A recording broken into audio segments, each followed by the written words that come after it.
Very good morning to all. This lecture is about Cloud Infrastructure Services and the code is TCS 761. Myself, Dr. Sachin Sharma. We are discussing Unit 1 Introduction to Cloud Infrastructure. This is the layered architecture. Layered architecture has several components. We start with shared types.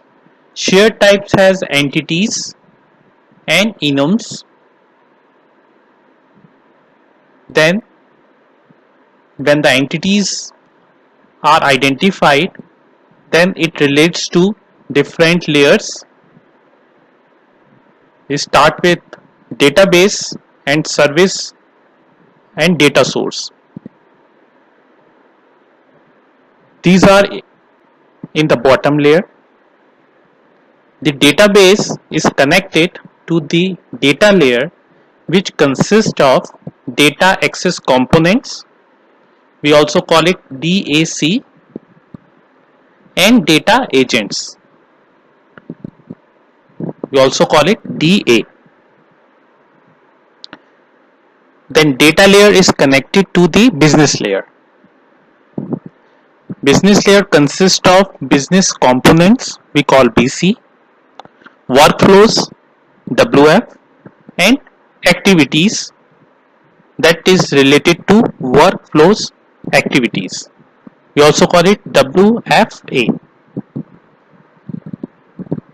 and that varies business to business.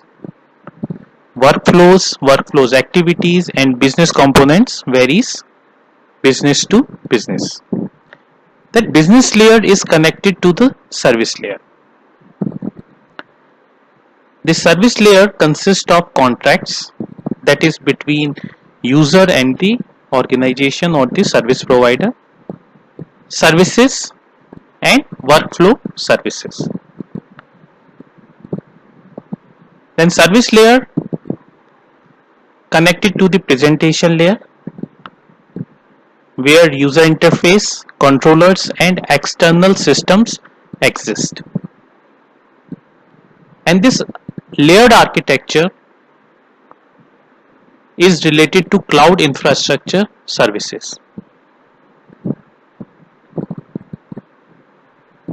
So what type of services are there? Based on those services, this data layer, business layer, service layer and presentation layer exist. And these layers are directly connected to the framework, which consists of the security, validation of the user, validation of the data, exception handling, logging, configuration and other reusable blocks that can be reused by the different layers which exist in different entities, and entities can be admin or customer related. So this is the layered architecture of cloud infrastructure services.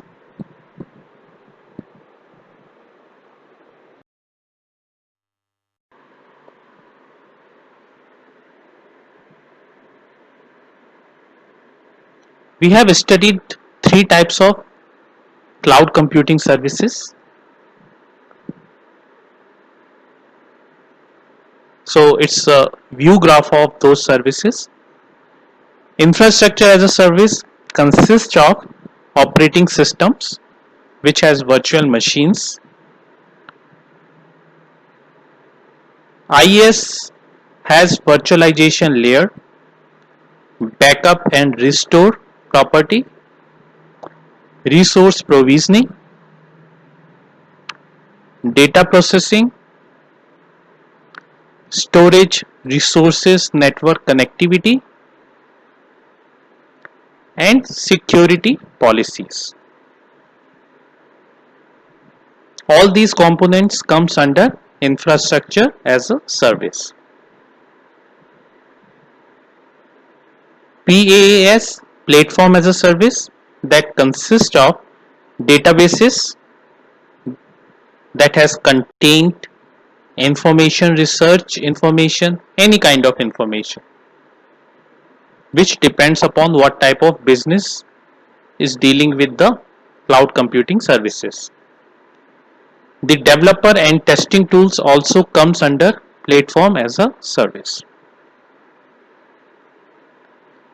SaaS, software as a service, that consists of different fields such as health, education, research, financials, Web 2.0 access portal. This Web 2.0 access portal is very advanced and dynamic compared to the previous web services. Content creating tools, collaboration services such as Wikipedia, blog, chat. So all those comes under software as a service.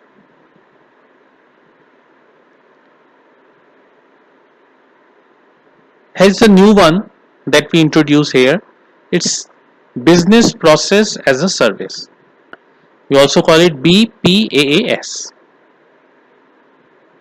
which consists of payment processing, human resources, business travel, industry processes, employee benefit management, and procurement. So that is the view graph of the different services which exist in cloud infrastructure services.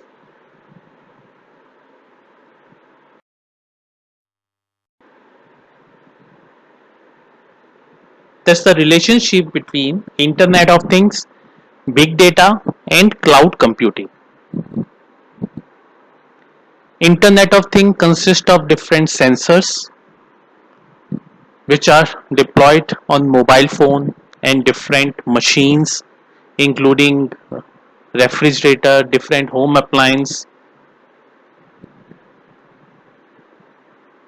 and laptops, tablets, smartphones. Big data.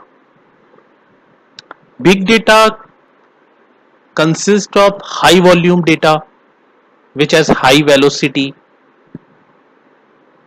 and using that data, if the process can be optimized, and those big data is has different and multiple advantages, that if we try to understand that how this big data is related to us and how much it is important for us, that every day we are clicking pictures, posting something in social media, and on an average every user is generating data in gigabytes, and when it is accumulating on data centers, in couple of years, to keep that data, a lot of resources, lot of data centers are required. So storing or storage of the data is one part. When it comes to processing, for example, if you want to search that what picture you have clicked in January 2019, of course that is stored in the data center in the cloud platform, but to search specific dates, specific photographs, specific videos, you need to process that data, which consume energy and the cost of processing. And that's how the big data is very important for us. The cloud computing, even without cloud computing, none of today's application can survive,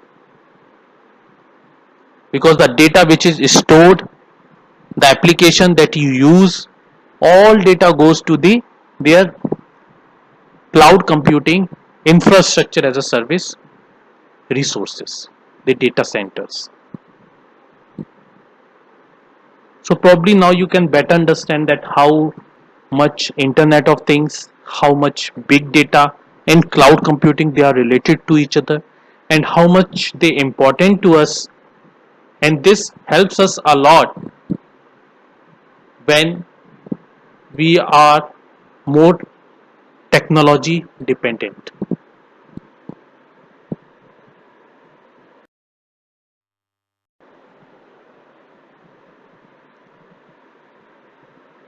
In cloud computing infrastructure services, there are customers, service providers, and platform providers. What customers do? Customers, they request for the service from the service providers and they receive the services. And why do they want to opt cloud computing services? Because of the low charges with with good quality of services. Now if we talk about the platform providers, platform provider, they request that where to deploy those platforms, and service provider receive the resources from platform providers. And what is the role of service provider here? It satisfies this service level agreement. We also call it SLA with low resource cost. And what is the responsibility of platform providers? It satisfies the resource requirements, minimum management cost at maximum resources utilization. So that is the flow among the customers, service providers, and platform providers. What is cloud dynamics? The cloud dynamics has data intelligence and how the data become intelligent. When that data consists of the engagement of the customers, where the customer information is continuously changing and new experience generating by the customers, optimization in the operations, transform services as per the user demand, and empower employees by providing good tools where they can assist before the deployment of the services, before launching of the services in the set or feature environment. So if the employees has good tools, good software where they can create a load, so they can expect if there are like 1 lakh users for this particular application, and in that scenario if there is no load, and if it doesn't hang up in between providing the services, then that process helps to empower employees. Engaging customer gives the future aspect of the customer or the feedback of the existing services, which help any organization or any service provider to improve their services. Optimize operation, it becomes easier to use the service by the user, and it helps a lot. Transform services, for example, if application is e-commerce business related and a user would like to use different payment method which is introduced recently, then that service provider has to transform the services and enable that payment method for the users. So it will be kind of troubleshooting for the new customers.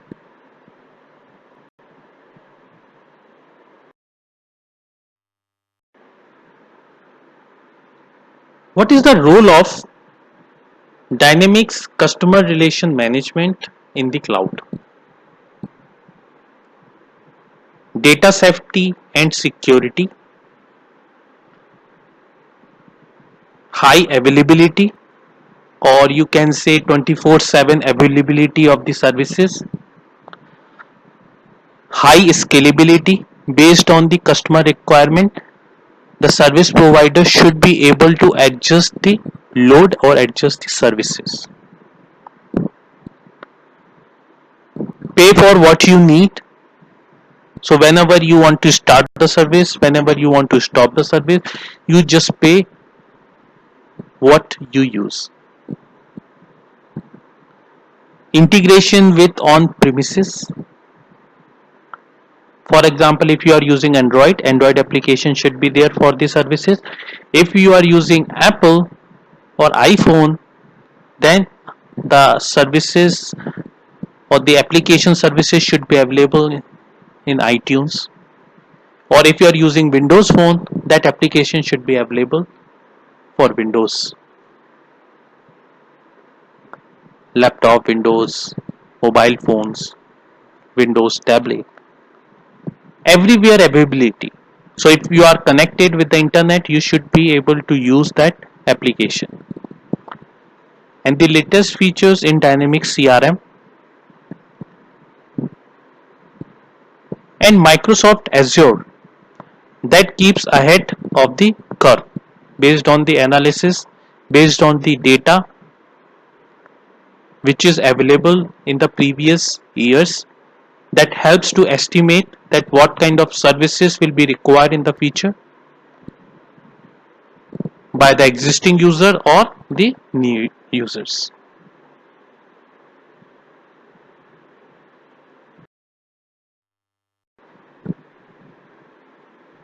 What are the advantages of the cloud? The independence. The user has access to the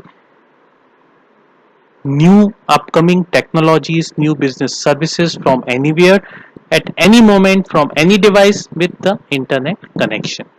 So user is independent. There is no restriction of using services. Cost effective. You only pay for what you use and nothing more. Maintenance.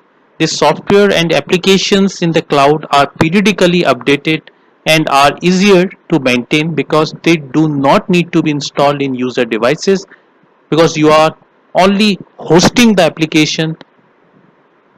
It is not, the data is not stored on your local devices, local machines. And any software updation is happening on the internet, where the application is deployed on the data servers, on the data centers which is used by that application. So maintenance work is happening on the service provider end. Infrastructure. You don't have to own powerful or expensive infrastructure. A regular device, regular laptop, regular desktop would be helpful to use those services. Storage, it is practically unlimited,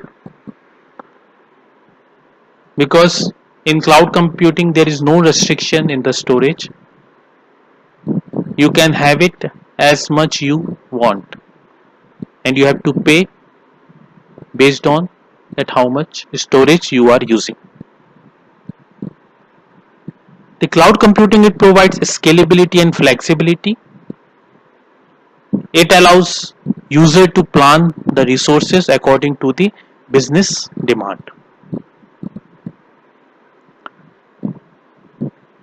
High availability. The data centers which are located all over the globe, and service level agreement which is provided by different service provider They guarantee 99.95% uptime,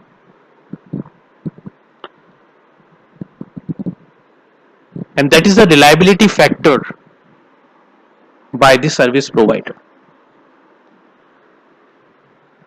Backup and recovery. The cloud computing services, it perform periodically backup, and it also provide the recovery option in case you need it. Many of you observed, if you are using WhatsApp, if you are using Google Photos, it has option for the backup. You can set the backup on daily basis, on weekly basis, on monthly basis,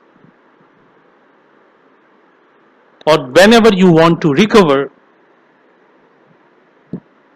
in case you lost your phone or you buy the new phone, you can use that services. So these are the advantage of the cloud computing or the cloud infrastructure services.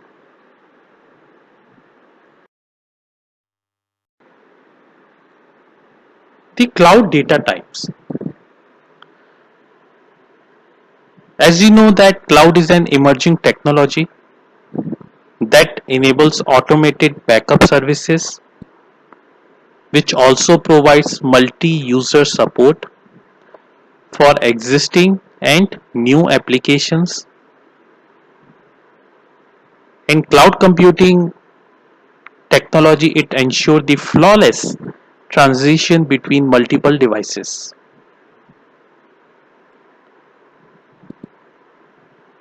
And there are various cloud data types such as emails, text, Boolean functions, decimal, local, number, date, images, contracts,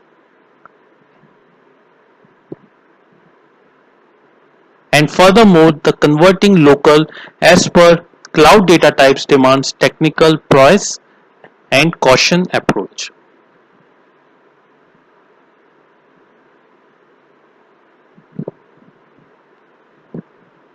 And that is it for the day. I hope you have enjoyed the lecture. Thank you.